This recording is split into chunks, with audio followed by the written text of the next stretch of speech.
Timber Talks is brought to you by Wood Solutions. Stay up to date with the latest in timber, the building material that is strong, safe and sustainable. Here is your host, Adam Jones.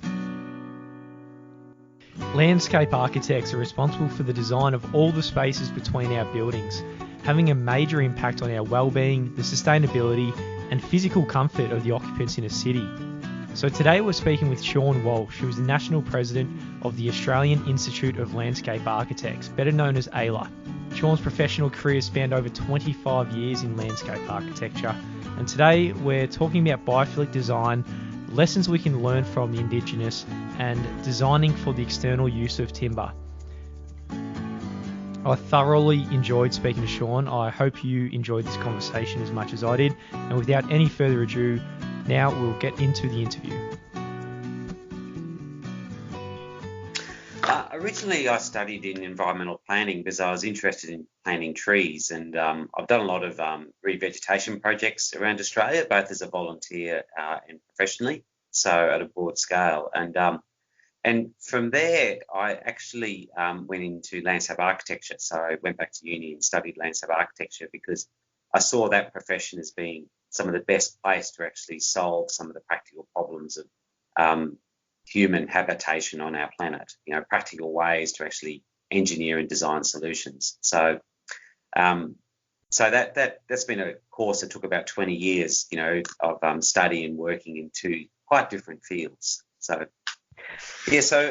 landscape architecture is about the space between buildings or natural landscapes. So whereas architects specialise in the design of individual buildings or structures, landscape architects are more concerned about the spaces around them and around our society. So that might extend to national park management at a broad scale, the open space planning of a city. Like as an example, I'm working on an open space project at the moment that covers, 4,000 hectares of open space. And then it also goes down to very small scales about street tree planting and small parks and even private gardens. So there's a very broad scale of work undertaken by landscape architects. And, to be humorous, whenever you see a good bit of architecture designed by an architect, they've always got good landscape in the foreground. Good architecture always looks best when it's got good landscape around it. Absolutely. So what is the thought process that goes through your head when you get a job across your desk and, for that really big scale, and what's the thought process for that smaller scale as well when you're talking about the streetscapes? I think the design process is very similar. I go through a thought process first of looking at the Indigenous values or the natural values. Europeans have occupied Australia for, just over 2 centuries, whereas Aborigines have occupied Australia for 400 centuries. So out of respect for, the original inhabitants of Australia, we should look at what the Indigenous and natural values of the landscape is. And on a broad scale, that might be, protected ecosystems or rare and endangered species, or some spiritual connections to the landscape, or storytelling or movement pathways through the landscape. On a smaller side, it might be just one tree that was actually pre-existing, housing or pre-existing streets on that site. So I think that's the first thing, is look at the natural characteristics of the land and have a think about that. The second process in the design is always about listening to the client and thinking about what we need to do. Now, the client could be the community, it could be a land developer, it could be a private landholder, it could be someone with a great vision to create a new, beautiful park on a site. And it's very careful to listen, very intensively to try and understand what they want to achieve on the site. And then through a line of inquiry, start teasing out what the solutions are. Now sometimes that conversation can take months. A good design process for a major park can take a couple of years to actually have that line of inquiry. And you're constantly testing and discussing stuff. Good design often requires good debate. And if you think about something like the Sydney Opera House, in Sydney, that was a debate that stretched 10 years before it was actually executed. And we know it's an icon of Australia now. And there's a lot of people back then who actually opposed the Sydney Opera House. But the design is exemplary for Sydney and for Australia. So it's the same process. And you could say the same is happening with Uluru in Central Australia at the moment. There's a whole discussion happening about the landscape management of that rock by preventing people climbing the rock. And, as well as respecting the Indigenous cultural heritage of the rock, it's leaving a scar on the face of a really unique geological phenomenon with all the walkers going up and down it. So, and that debate has actually been going for 10 years before they've come to the current landing.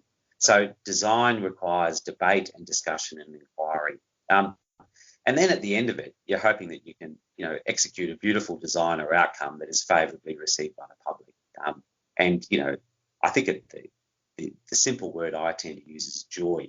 If you achieve joy in the landscape, and joy could be as simple as a shade of a tree or a safe outcome or something that's beautiful, and people smile or they really enjoy being in the space. So my goal at the end is joy.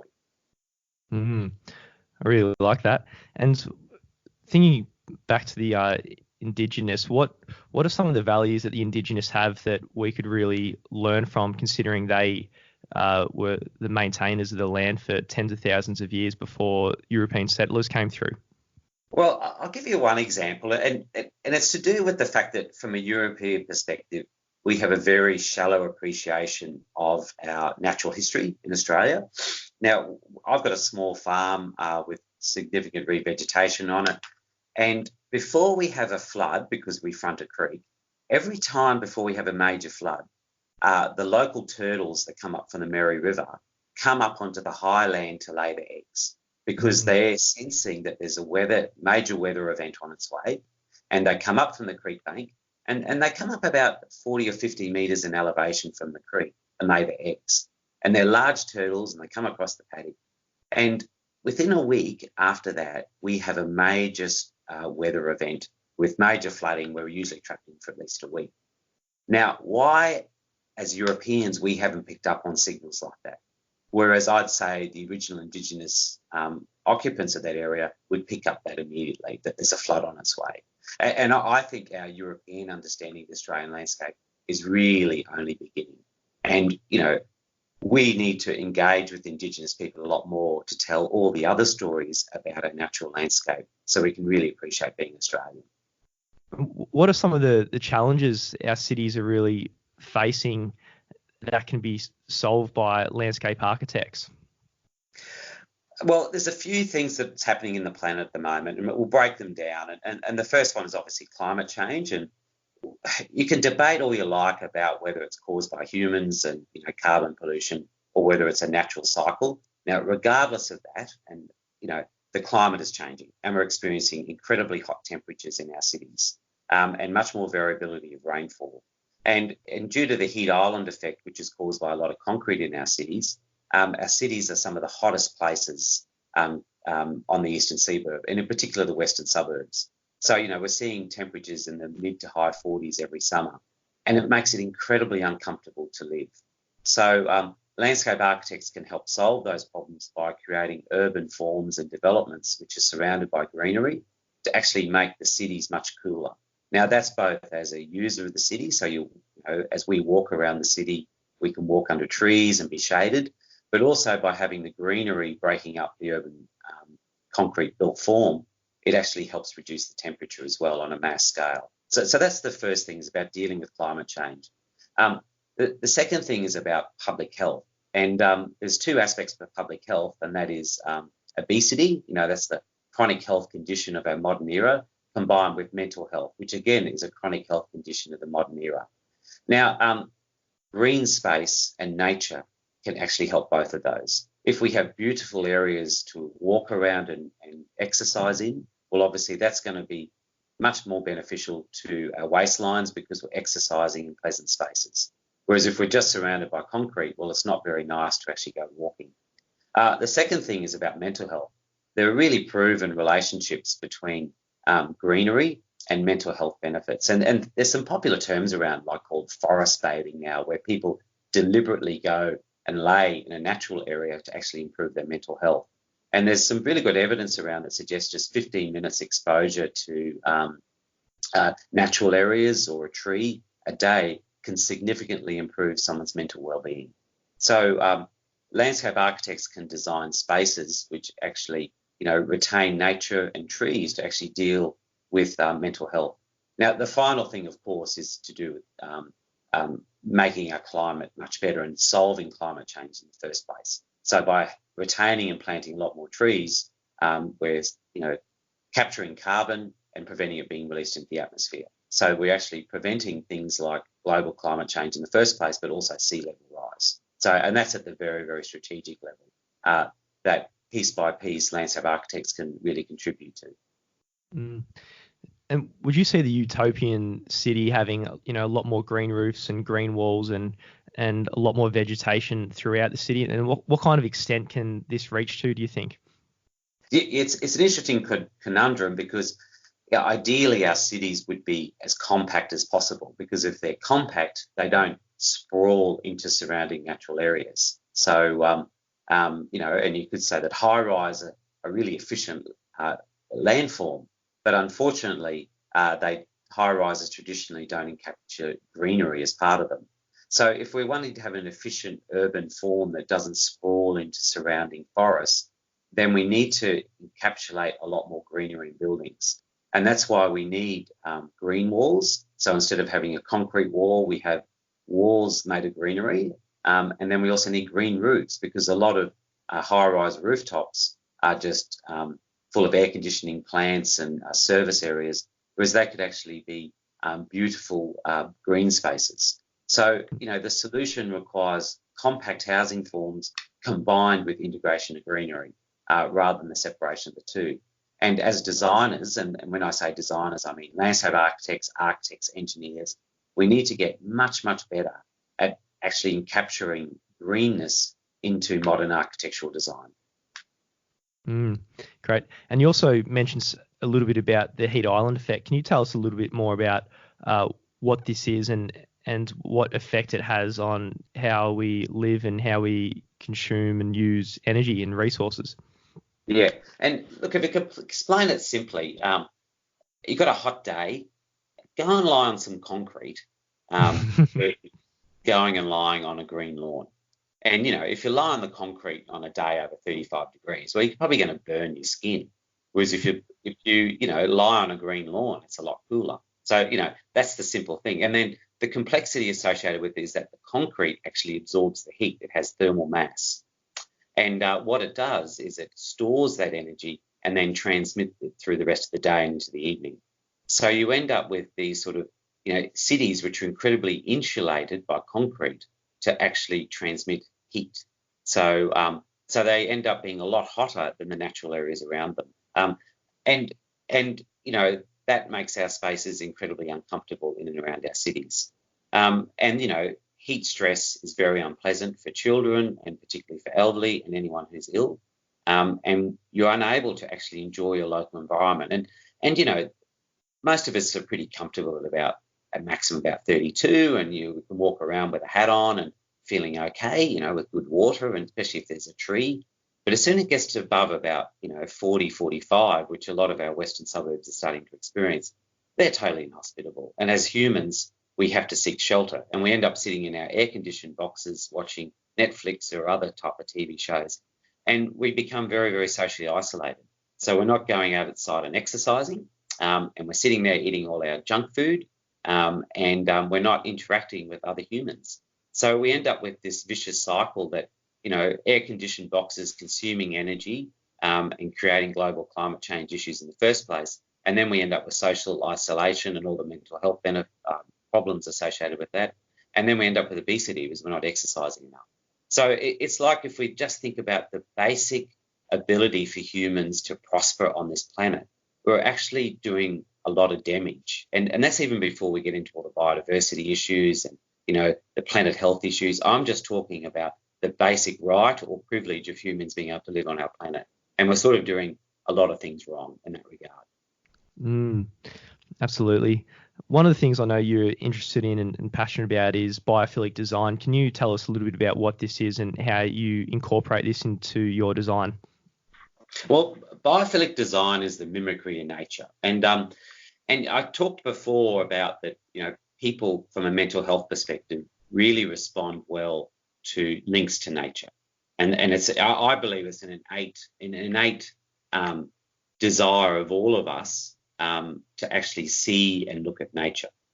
And in our increasingly urbanised cities, there's a lot of new contemporary ways that we can actually mimic nature to feel a lot more restful. Now, in an artificial sense, it could be plastic plants, that's mimicking nature. Or it could be a photo of nature on the wall. So we're actually looking at a scenery full of nature. And that's fairly shallow, but it can contribute to a sense of well-being. But more cleverly, and I think more satisfyingly, real nature in and around buildings can really assist that innate desire. And that could be as simple as a timber handrail going up a staircase. It could be a view to a beautifully landscaped courtyard in and around a building.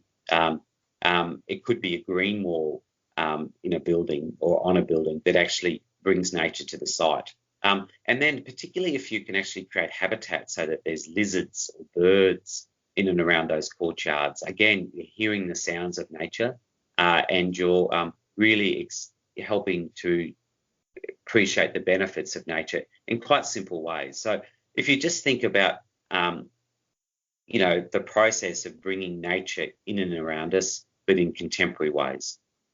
For me, I feel like biophilic design can be very intuitive. If we use the analogy you used earlier, if you're lying down on something a bit more natural, might be lawn with trees around, and you compare that to, say, a concrete jungle with just concrete everywhere, it doesn't necessarily need to be articulated.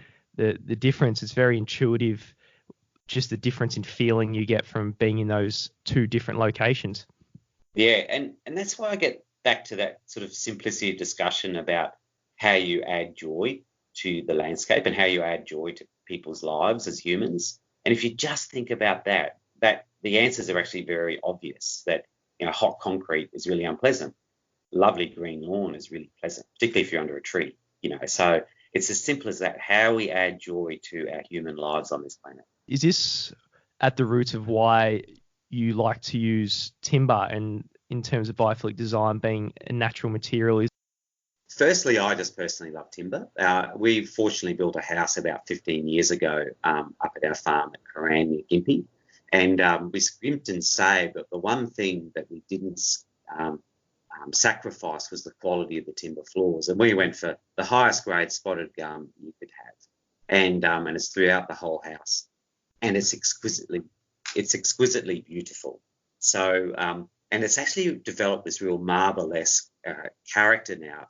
And people walk in and go, my goodness, this is a beautiful floor. So, and we're really proud of it, and we look after it very carefully. Like people with high heels and boots, can't come in, which includes me. So there's firstly the beauty. I just love the beauty of timber. So, and every time I walk in, it makes me smile and gives me joy. Now, interestingly enough, we've planted the same species down by our creek flats as part of our creek revegetation, so a spotted gum. So I love that association between I'm looking at the floor and then I'm looking at our major, reforestation area with spotted gum amongst other species. And that's pretty cool. And to me, that's the link to sustainability, about having a product that's totally renewable and it's actually, gathering carbon and putting it into the soil versus releasing carbon dioxide into the atmosphere, and it's generating oxygen. So I like that I'm doing what I can in my local scenario to actually contribute to the planet's sustainability and add joy through biophilia in my design of the house. So that's the first thing. Timber can be incredibly durable, and it just depends on the selection of the species and also the maintenance regime. Now, in one of the parks that I manage, we have park benches which have been placed now for 27 years, which have never been replaced. And because it's a quality hardwood that was purchased originally and with a good maintenance regime. So it has a light sand and a refinish once a year, and there's about 82 of these benches. And these seats look as good as the day that they were put in as a result of a good maintenance regime. And I challenge anyone who's got a concrete or a steel bench that would actually have seats that look as good, after 27 years being intensively used by the public. And what it does is that those seats are beautiful to sit on because they're timber versus, the hard, the coolness and the sharpness of inorganic materials versus someone who sits very comfortably on a timber park bench. So it gets back to choosing the right species and then undertaking a good maintenance regime. And we look after our timber assets in the park, and I look after my timber assets at home, and they're very old. And with good care, timber can last hundreds and hundreds of years. And to me, the low energy consumption and the sustainability of the product is a product that we should go to first before considering other options in design. Mm. And you mentioned the importance of durability. Can you talk a little bit more about what are some of the design considerations that you need to go through to ensure you have a really long service life? Yeah. So I think, first of all, you need to think about your circumstances. And like on a project I designed a number of years ago on Surf Beach. Now, obviously, the ground plane needed to be concrete, and then a lot of the balustrading had to be high-grade stainless steel.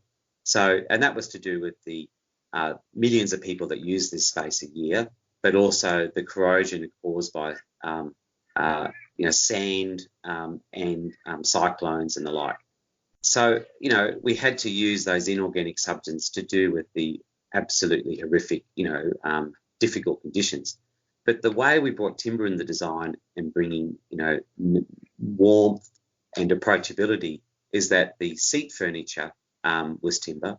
The shelters that people gather in before they go on the beach are timber. And again, high quality timber. But they add this sort of warmth and approachability that really finishes the design. So I think it's about firstly really looking carefully at your site characteristics and figuring out where you can add organic materials suited to the conditions. And if you don't do that, you end up with a design that is full of concrete and steel, and it looks very unattractive.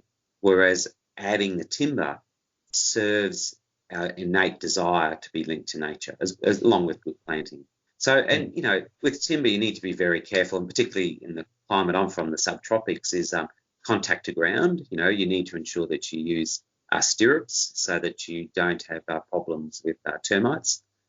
You need to have an inspection regime to ensure that you don't have sapwood that might happen to cause rotting, or and you need to have a maintenance regime to actually refinish and recoat on a regular basis, depending on the species, to ensure maximum durability. And nothing is set and forget, but with a good maintenance regime, and if the species is chosen well and it's well placed, timber can last hundreds of years. You mentioned at the start you get a lot of, one of the things we need to do is plant more trees, and which is something you get a lot of joy from. Yeah, it's a freak thing, but I actually really like propagating seeds and then growing them on in grow tubes and then putting them in the ground and watching them grow. And I've got trees in our paddocks that I planted 25 years ago that I actually propagated from seed. And I love that idea of a legacy, so that when I die, I've actually repopulated a significant part of our small farm. I love watching the trees grow and how, from a grass, weed-infested paddock, now we've got actually natural forests and landscapes. And I don't know why it makes me happy, but it does. And I'm actually not someone who needs to put in advanced trees. I'm actually really patient and love the idea of a seedling growing. The same way you might nurture love of a child and their succession in life. I love the intergenerational investment in putting a simple tree on the ground. And I don't think you could even talk about those processes associated with mining and mental production or quarries and concrete production and the like, the same way you can talk about watching a tree grow. And it's as simple as that. Yeah, no, I love that just as a metaphor for the long-term horizon thinking that might be required to solve some of the issues that you've been speaking about. Like a 30-year horizon. When you plant something, you're doing it for something coming in 30 years, as opposed to just doing things for the short term and just for the case of something like an election cycle. Yeah, and like my limited understanding of Indigenous values and the reconciliation process, but the Aboriginal culture, from my understanding, has a major investment in intergenerational knowledge. And they're not just looking at things from one generation, they're actually looking at things of multi-generations. And what that's, from my understanding, they have a major investment in telling the stories to the children. And, one person telling, 10 children means then you have a considerable multiplier effect over generations. And I think as a Caucasian society in Australia, we've got a lot to learn from that. What's our intergenerational thinking, and what's the value that we're putting on in my impact in the landscape in 50 years, 100 years, 200 years. So, and that's probably why I like the growth of the timber, because it's intergenerational and it's consistent with Indigenous values. Fantastic, Shaun. As we're getting to the end, what do you think is the future of our cities with landscape architecture? And for you, what would your utopian city look like for us to really strive towards? Well, I'm very lucky. I work in a parkland that's integrated with the built form. And as I look out my office window, I'm actually looking at a very large green roof above a car park. Now, whilst the car park's not ideal, but the fact that it's actually being incorporated with landscape.